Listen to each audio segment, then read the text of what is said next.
Guys, and welcome to this new video tutorial. In this video I will show you how you could remove duplicated values from a table.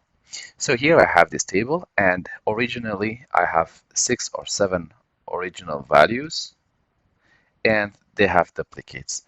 So to remove duplicates, I can either choose that the duplicates value will be removed based on name. So whatever name is duplicated, the second or the duplicate will be removed with the whole line. Or I can choose by city. The system will verify by city, and whenever he finds a duplicate, he will remove the whole line. Or even by country.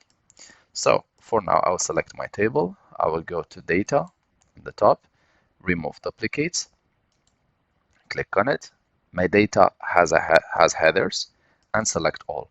So here I can either choose that the duplicates again will be removed by name, or by city, or by country.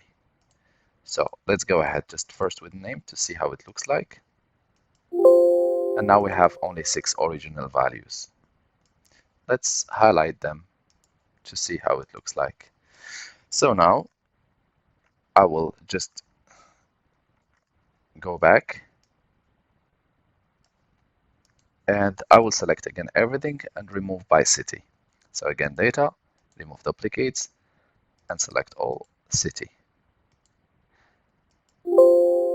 And again, the system has kept only 6 values, which are original. You can apply this way to any table and you should be able to remove duplicates properly. I hope this video tutorial was helpful to you guys. If you are still in need of my help or assistance, you can always write me a comment or send me an email. I will do my best to help you. If you would like to encourage me to create more content, then press like and share, and do not forget to subscribe to get our latest videos. Thank you for watching, and talk to you soon in a new video tutorial.